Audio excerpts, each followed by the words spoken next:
Hi friends, this is Sonam Garg. Welcome to my channel. Friends, आज हम बनाने वाले हैं राजमा करी। तो ये एकदम ढाबे के स्टाइल में हम बनाएंगे। आप देख सकते हैं इसका लुक भी बहुत शानदार है और जो फ्लेवर इसमें आता है वो भी बहुत टेस्टी होता है। और ये बहुत ही जल्दी बनने वाली रेसिपी है और बहुत ही सिंपल रेसिपी है, पर इसके रिजल्ट्स बहुत अच्छे हैं।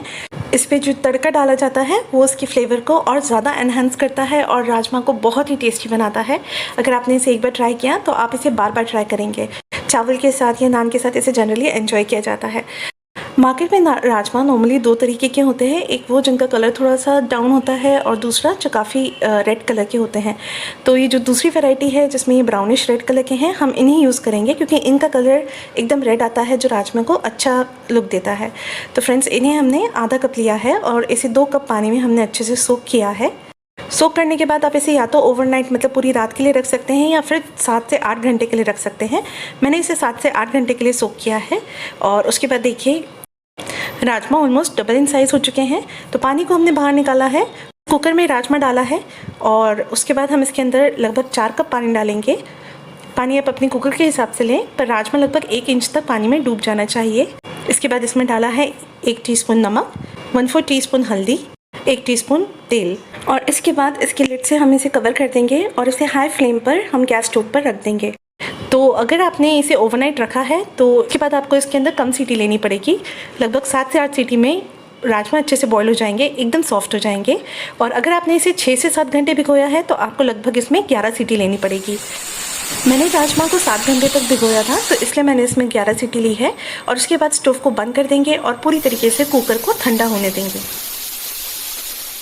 हम ग्रेवी की तैयारी करते हैं। तो यहाँ मैंने एक बोल के अंदर 2 कप पानी लिया है और इसमें 2/3 कप मैंने यहाँ पे बारीक कटा हुआ प्याज लिया है। ये लगभग 2 मीडियम साइज़ प्याज के जितना है और इसे हम अब मीडियम टू हाई फ्लेम पर अच्छे से बॉईल होने देंगे जब तक कि एकदम ट्रांसपेरेंट नहीं हो जाते हैं। 2 से 3 मिनट के बाद आप देखेंगे प्याज एकदम ट्रांसपेरेंट हो चुके हैं, सॉफ्ट हो चुके हैं और इसका पानी भी थोड़ा सा ग्रीनिश हो चुका है। तो इस समय हम प्याज के पानी को अलग कर लेंगे और इसे अलग रख लेंगे। कुकर एकदम ठंडा हो चुका है और इसमें से बिल्कुल भी हवा बाहर नहीं आ रही है। हम लिड को अनकवर करेंगे और उसके बाद देखिए इसमें राजमा अच्छे से कुक हो चुके हैं। आप राजमा को दबाकर देख सकते हैं, अगर ये बहुत आसानी से दब रहे हैं मतलब ये परफेक्टली कुक है। और अब उसके बाद फ्रेंड्स, जो नीचे का पानी आप देख रहे हैं इसे स्टॉक कहते हैं और इसे हम बचा के रखेंगे, इसे आगे यूज़ करेंगे। ये लगभग 2.5 कप के जितना होगा। अब टमाटर प्यूरी बनाएंगे। तो यहाँ मैंने 1 कप स्लाइस टमाटर यानी टमाटर को लंबा लंबा काट लिया है। ये लगभग 2 मीडियम साइज़ टमाटर के जितना है।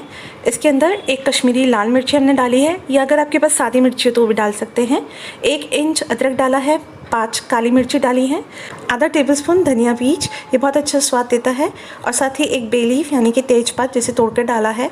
इसे हम अच्छे से ग्राइंड कर लेंगे और एकदम फाइन प्यूरी बना लेंगे। टमाटर का पेस्ट या प्यूरी अब बनकर तैयार है, इसे अलग रखेंगे। अब एक पैन ले लें और इसे हमने मीडियम फ्लेम पर रखा है और इसके अंदर हमने 1/4 कप ऑयल डाला है और उसे भी हमने मीडियम हॉट होने दिया है। बहुत ज़्यादा तेल को गर्म नहीं करना है। जैसे ही तेल मीडियम हॉट होता है हम फ्लेम को एकदम लो कर लेंगे और अब इसके अंदर हम एक एक करके सारे मसाले डालेंगे।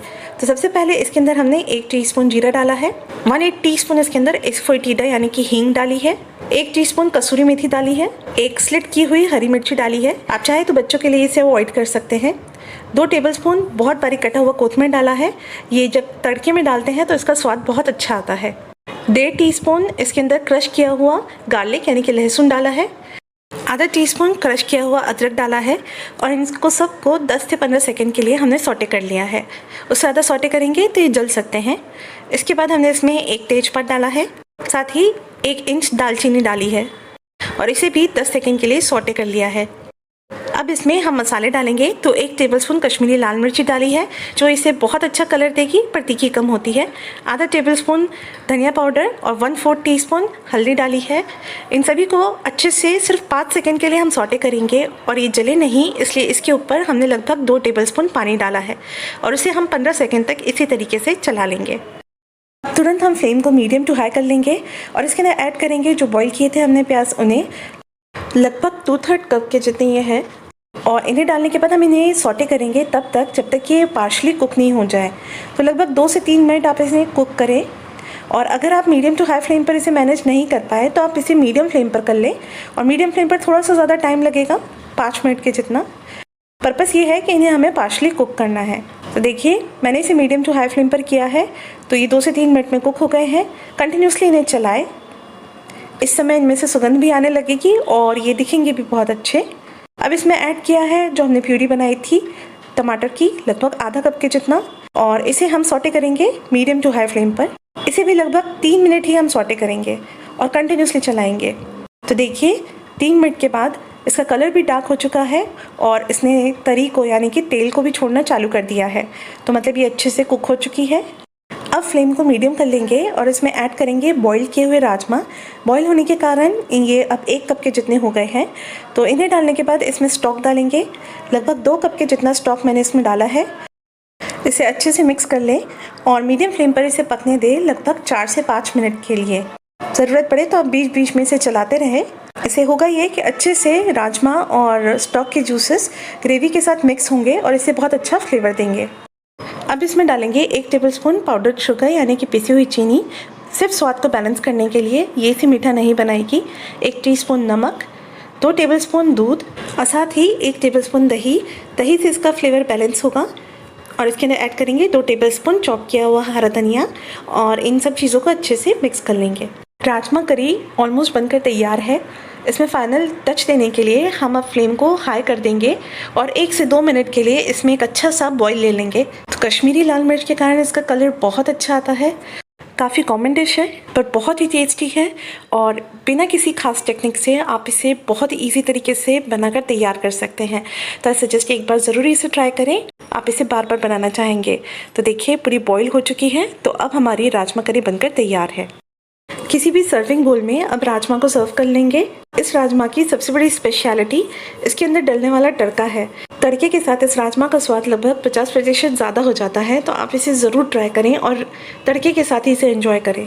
तड़के के लिए एक कढ़ाई को यहाँ लो टू मीडियम फ्लेम पर रखा है और इसके अंदर हमने लगभग 1.5 टेबलस्पून घी डाला है। राजमा में स्पेशली आप घी का तड़का दें तो बेटर लगेगा क्योंकि एक पंजाबी कुजीन है। हल्का सा गर्म होने पर आधा टेबलस्पून इसमें क्रश किया हुआ लहसुन डाला है और इसके बाद 1 टीस्पून चॉप किया हुआ हरा धनिया, आधा टेबलस्पून कश्मीरी लाल मिर्च कलर के लिए और साथ में 3 प्याज की स्लाइसेस और साथ ही 3 टमाटर की एकदम पतली स्लाइसेस। और इसे हम सिर्फ 5 से 10 सेकंड के लिए इस तरीके से सॉटे करेंगे और इसे स्टोव से हटा लेंगे। ज़्यादा अगर इसे गर्म करेंगे तो कश्मीरी लाल मिर्च जल सकती है और आपका तड़का ख़राब हो सकता है। और तुरंत इसे राजमा के ऊपर डालेंगे। तो फ्रेंड्स तैयार है एकदम चटपटी ढाबे स्टाइल राजमा करी या राजमा मसाला, जो बहुत ज़्यादा तीखी भी नहीं है पर बहुत फ्लेवरसम है। तो फ्रेंड्स आई होप आपको ये वीडियो पसंद आया होगा और अगर आपके लिए ये यूज़फुल रहता है तो प्लीज़ चैनल को सब्सक्राइब करें। अपने फीडबैक और सजेशंस हमारे साथ ज़रूर